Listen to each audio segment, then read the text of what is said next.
Hai, jumpa lagi dengan saya Arthur Jefferson Maya. Saya berada di ruang PWB Prodi HI Universitas Kristen Indonesia.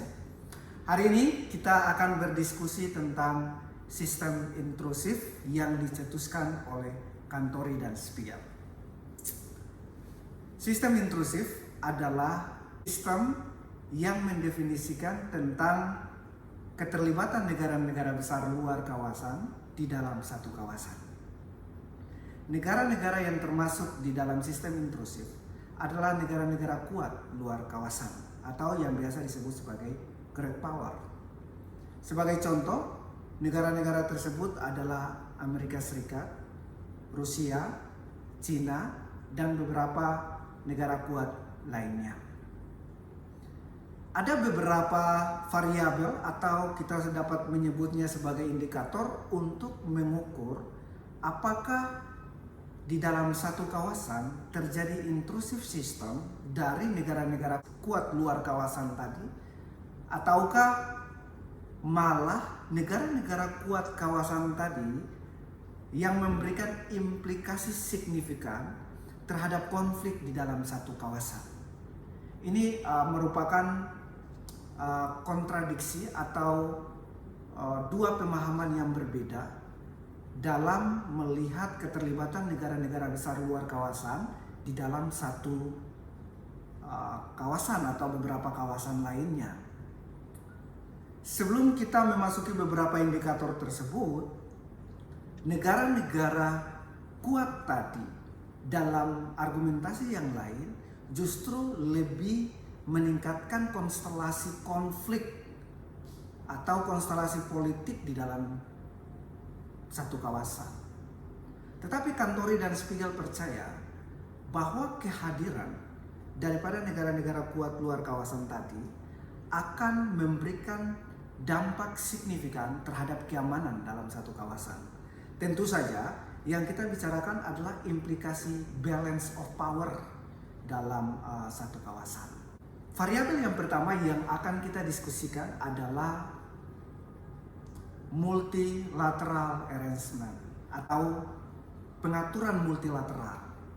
Negara-negara luar kawasan yang kuat tadi kemudian melakukan kerjasama terbatas dan pengaturan secara multilateral di setiap kawasan-kawasan. Misalnya Amerika Serikat hadir di Asia Tenggara melalui ASEAN United States Free Trade Area. Jadi ada kerjasama dalam pengaturan multilateral antara Amerika Serikat dengan ASEAN. Demikian pula di kawasan-kawasan lainnya seperti Asia Selatan, Asia Timur, Timur Tengah. Jadi kehadiran daripada negara-negara kuat luar kawasan tadi, yang pertama yaitu membentuk yang namanya pengaturan multilateral. Pengaturan multilateral ini akan berdampak signifikan khususnya dalam pengaturan fakta aliansi, dalam pengaturan kerjasama ekonomi, dalam pengaturan kerjasama militer dan sebagainya. Nah, indikator pertama ini memang tidak dapat kita argumentasikan bahwa sekaligus memunculkan yang namanya balance of power, tidak. Kita harus memenuhi yang namanya indikator kedua, yaitu di mana negara-negara luar kawasan tadi kemudian bekerja sama dengan negara-negara atau salah satu negara di dalam satu kawasan untuk memperkuat posisi atau eksistensinya di kawasan tersebut. Misalnya melalui kerjasama bilateral atau melalui kerjasama yang terbatas dari pengaturan dua negara tersebut, kita akan mendapati yang namanya beberapa kohesi kerjasama tersebut. Nah, negara-negara kuat luar kawasan tadi kemudian membangun kerjasama dengan salah satu negara di dalam satu kawasan untuk mengimbangi negara kuat lainnya di dalam satu kawasan tersebut. Akhirnya negara-negara yang lemah yang kemudian melakukan pengaturan bilateral dengan negara-negara kuat luar kawasan membentuk yang namanya Pakta Aliansi atau kerjasama militer dan lain-lain, kemudian mengimbangi negara-negara kuat di dalam kawasan. Sebagai contoh misalnya, Amerika Serikat hadir di Timur Tengah melalui pengaturan bilateral dengan Arab atau dengan Israel. Tentu saja di Timur Tengah, Israel misalnya adalah negara yang kecil, negara yang terancam oleh tetangga-tetangganya, dan eksistensinya ini benar-benar penuh dengan ketegangan, konflik yang sangat tinggi. Pertanyaannya, kenapa Israel sampai hari ini tidak mendapatkan perlawanan secara langsung dari negara-negara tetangganya? Jawabannya karena ada sistem intrusif. Ada AS di sana. Ada Amerika Serikat dalam hal pengaturan bilateral dengan Israel. Akhirnya dalam pengaturan bilateral itu memunculkan yang namanya balance of power. Ada kekuatan yang membalancing kekuatan-kekuatan sekitar. Contoh lain misalnya, mengapa hari ini Korea Selatan tidak diserang oleh negara tetangganya seperti Korea Utara? Apakah karena Korea Selatan memiliki militer yang baik, ataukah hal lain?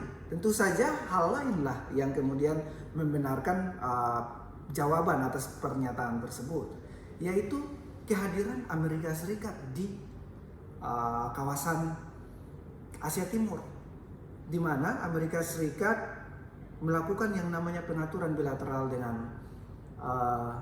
Korea Selatan, sehingga membalancing negara-negara tetangga di sekitar kawasan Asia Timur seperti Korea Utara,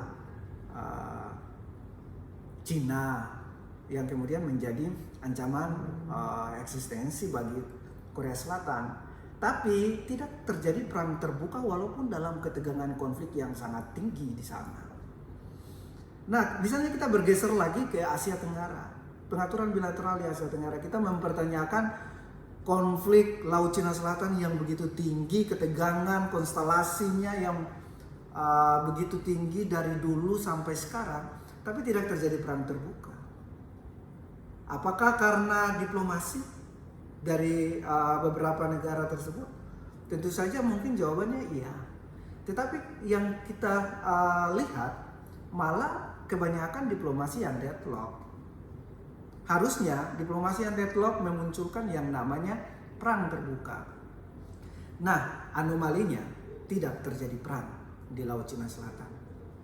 Mengapa demikian? Tentu saja pengaturan bilateral juga atau pengaturan multilateral yang tadi.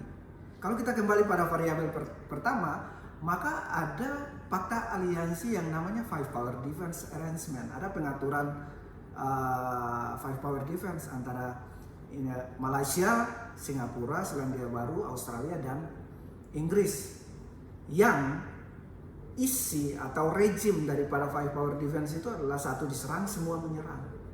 Nah, ini menjadi bagian yang sangat penting untuk membalancing Malaysia di Laut Cina Selatan. Nah, kalau kita ke indikator kedua tadi, pengaturan bilateral, maka di Malaysia yang kemudian berkonflik di Laut Cina Selatan, Vietnam yang kemudian berkonflik Laut Cina Selatan, Filipina dan Cina di sana, tentu saja keamanan tidak tercipta dari hasil diplomasi yang terus-menerus di deadlock tadi, tetapi karena keseimbangan kekuatan yang dilakukan oleh negara-negara kuat luar kawasan. Ada Rusia di Vietnam, ada Amerika Serikat, Inggris di Malaysia dan Filipina. Kemudian bergabungnya di dalam konstelasi politik atau konflik Laut Cina Selatan ada negara kuat juga, yaitu Cina di sana. Pertanyaan awal, mungkin kita akan bertanya, Cina tidak akan seimbang dengan Vietnam atau Malaysia, benar. Tetapi melalui sistem intrusif, kekuatan luar yang hadir di kawasan menjadi seimbang. Jadi Cina tidak kemudian serta-merta melakukan penyerangan frontal atau mendeklarasikan perang terbuka di Laut Cina Selatan. Karena ada AS, ada Rusia di sana, ada Five Power Defense, dan fakta-fakta aliansi lainnya. Kita masuk pada diskusi ketiga, yaitu pengaturan di bidang intervensi militer. Jadi ini juga menjadi penting dalam intrusive system. Ada kawasan-kawasan seperti Asia Tenggara, Asia Selatan, Asia Timur, Timur Tengah, Afrika, Amerika Utara, Amerika Tengah, Amerika Selatan. Ini kawasan-kawasan yang penuh dengan konstelasi politik yang berbeda dan konflik, tendensi politik dan konflik yang sangat tinggi kawasan-kawasan ini. Nah, tetapi intervensi militer itu tetap dilakukan oleh negara-negara luar kawasan yang kuat, dan negara-negara kuat tersebut menempatkan militernya di negara-negara sekutunya. Ini juga memberikan deterrence, memberikan dilema terhadap negara-negara yang kuat di dalam satu kawasan untuk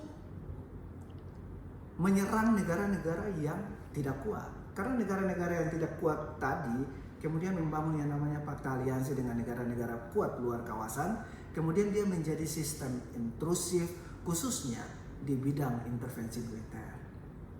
Variabel yang keempat untuk melengkapi diskusi kita kali ini adalah pengaturan ekonomi secara bilateral maupun secara multilateral. Nah, ini khusus untuk high politics ya, ekonomi yang kemudian berdampak kepada keseimbangan di dalam satu kawasan. Jadi kehadiran negara-negara kuat luar kawasan melalui ikut campur ekonomi di dalam satu kawasan ini mampu mengimbangi kekuatan ekonomi negara-negara yang kuat di dalam satu kawasan dengan negara-negara yang lemah di dalam satu kawasan.